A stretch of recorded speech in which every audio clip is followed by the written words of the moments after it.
The spreading scandals in the Roman Catholic Church provoke the question, could the Church collapse?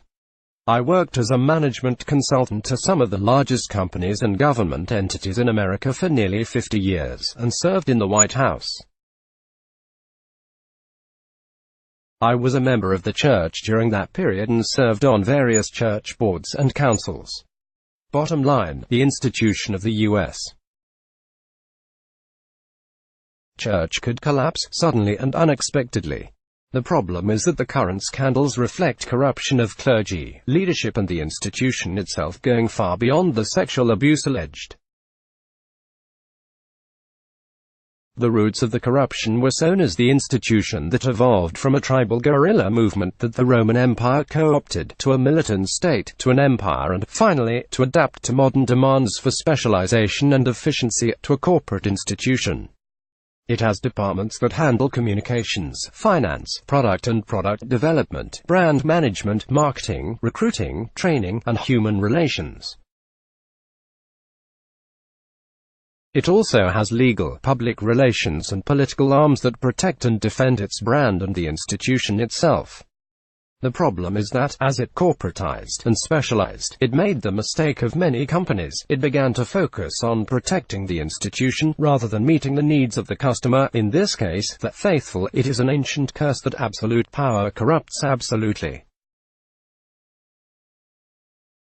When you represent the Word of God on earth, it is a slippery slope to begin to take advantage of the power and trust conveyed with that role. Clerics focused on their pastoral role of caring for the spiritual health of church members can exercise that power to the great benefit of the faithful. But clerics and bishops in the secretive, bureaucratic setting of the church may be tempted to exercise that trust and power in a more opportunistic fashion, leading to arrogance and abuse, cover-ups and denial, focusing on hiding the problem rather than protecting the victims. It is certainly possible that the U.S. Church is largely out of touch with its members. Using estimates provided by The Economist and other sources, of the estimated $170 billion operating budget of the U.S.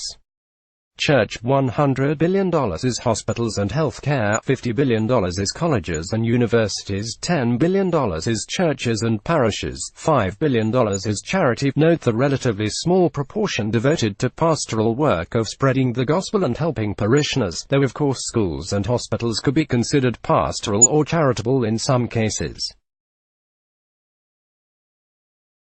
Healthcare and education are businesses that have limited margins and high capital costs. Read fragile parishes are a money loser, and, of course, charity is run at a loss. Facing billions of dollars in settlements for sexual abuse, it is little wonder that the dioceses have needed to engage in significant liquidation of key assets. Thus, the bottom line above, the organization could quickly go the way of Merrill Lynch, Arthur Andersen, and the Roman Empire. Arguably, the collapse is underway. There are 70 million Catholics in the United States, representing 20% of the American population. But that is down from 24% 6 to 7 years ago, a 20% decline.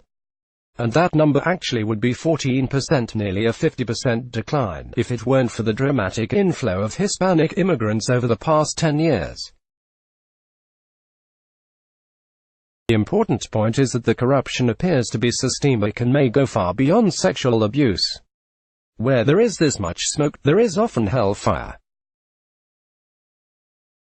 It is hard to believe that the corrupt culture of cynicism, arrogance, and lack of leadership and judgment was limited to sexual abuse. It would be a miracle if a secretive and tightly controlled organization with a $170 billion operating budget did not have other hidden scandals. A secondary problem is how the Pope and leadership are dealing with the crisis. For example, in a recent homily the Pope suggested the devil is behind the accusations of sex abuse by clergy and its protection by bishops. Such thinking spells doom for the Church. The problem is that the Pope is a product of the socialist, revolutionary theology, Latin American wing of the Church. He is under extreme pressure from the sex abuse scandal and internecine warfare with church conservatives. As a socialist cleric, his tools are controlling communications, silencing dissent, spending other people's money, and, under pressure, cloaking himself as God's voice on earth. Unfortunately, he has adopted the favorite strategy of authoritarian socialist leaders when the heat is turned up, resorting to extreme nationalism and creating external threats. Venezuela's former President Hugo Chavez and Cuba's communist revolutionary and former President Fidel Castro went for American imperialism. Pope Francis is going for the devil. The problem for socialist leaders is when their economic and political foundations crumble. Such nationalistic trope never works for long. It is unclear whether there are leaders in the Church who have the skill to lead in this crisis, but the approach and judgment of the Pope and leading cardinals does not bode well for the temporal future of the Catholic Church. Serious alarm bells should be ringing in the towers. Grady Means is the author of books and articles on business, politics and religion. A retired corporate strategy consultant, he was a White House assistant to Vice President Nelson Rockefeller and was a Catholic leader, parish council, Holy Trinity Georgetown, Knight of Malta, and board member of Jesuit Volunteers International for more than 50 years.